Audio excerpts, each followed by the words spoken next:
Chapitre 52. Lorsque l'utopie devient une révolution concrète. Alors l'utopie devient une révolution concrète, qui résout les problèmes rencontrés.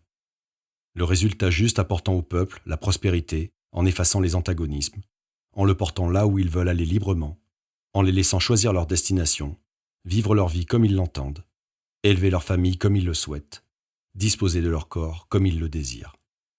Bref, être un peuple libre dans un état de droit qui protège cette liberté individuelle.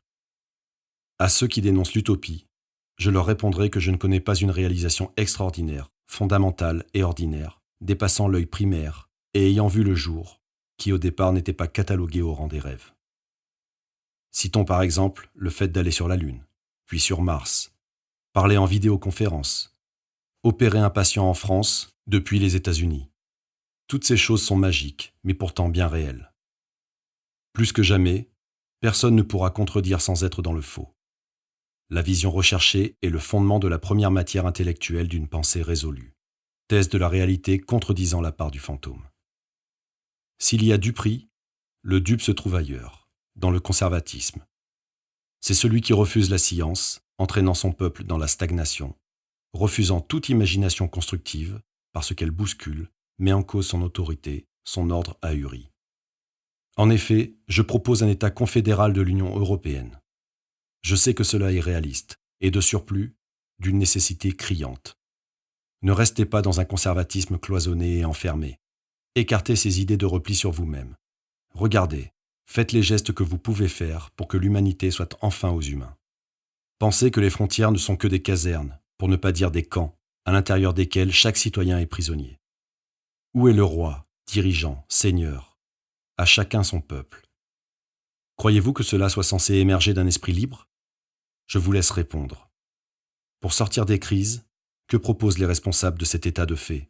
La voix rauque, la main tremblante, l'esprit honteux.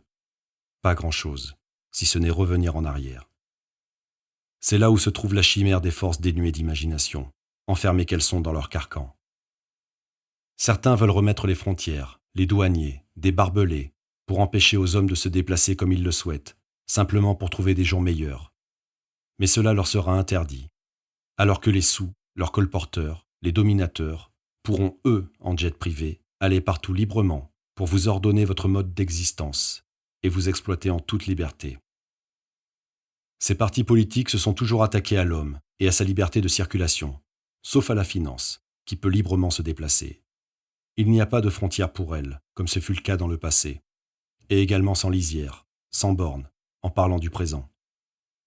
À ce sujet, il me paraît nécessaire dans le présent ouvrage de rappeler une partie de notre histoire, plus précisément lors de la révolution industrielle, au sujet des avancées libératoires que l'homme a pu obtenir par sa détermination au risque de s'exposer à la répression, donnant parfois même sa vie pour ce qu'il croyait juste, et il avait parfaitement raison.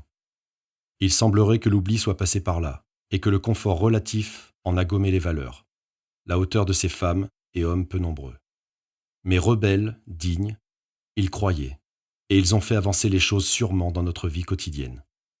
Nous avons l'occasion, dans un musée ou une exposition, de toucher ou de regarder un objet, un modèle, une chose. Nul doute que son caractère soit imprégné de la force de ces personnes.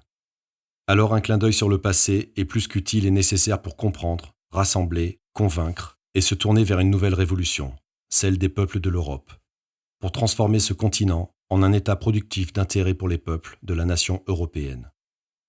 Une seule et unique nation. Imaginez qu'elle se construit sur des valeurs républicaines, égalité, fraternité, liberté. Quelle avancée ce serait pour l'humanité ? Quelle perspective cela créerait pour le monde, pour les peuples du monde ? Car, in fine, cela conduirait à la modification de l'ordre économique actuel, à l'instauration d'un ordre économique au service des hommes de la planète. L'ordre mondial en serait bouleversé, passerait d'un ordre idiot et stupide à un ordre juste, réaliste, ordonné, sans contradiction, répondant précisément et toujours aux besoins de l'humanité. Utopie, oui, viens me bercer et montre-moi le chemin. J'irai là où tu me montreras. Je sais que lorsque le temps sera passé, ils auront compris et viendront me rejoindre. Je ne leur dirai rien, je ne leur reprocherai rien. Je prendrai ma plume, j'écrirai simplement sur une page blanche « Pourquoi tant de temps perdu ?» Je veux qu'on le répète comme étant nécessaire à la création d'un tel état. Mais laissez-moi rêver. Car comme beaucoup de rêveurs, certains rêves sont parfois instinctifs, tellement évidents qu'ils finissent par se réaliser. Qui pourrait s'opposer à cette grandeur, à cette profondeur de concept? L'absence n'a rien à craindre, car rien ne peut s'y opposer. Nous avons construit les infrastructures, les édifices pour que siège cet état. Toutes les infrastructures existent, tout le personnel pour faire fonctionner cet état est là, disponible et rémunéré. Il ne s'agit que d'utiliser les outils que nous avons déjà. Pourtant, certaines personnes ont encore la nostalgie de ce temps où ils étaient les dominateurs et les oppresseurs du petit peuple. Ils ne les regardaient même pas, tellement ils les trouvaient sales. Ils ne leur reconnaissaient qu'un seul droit, celui d'être utiles pour leur rendre des services au quotidien. En haut, il y avait des notables, des riches, des bourgeois. En bas, des forces laborieuses et des travailleurs, des enfants, des femmes remplissaient les usines, peu importait leur vie.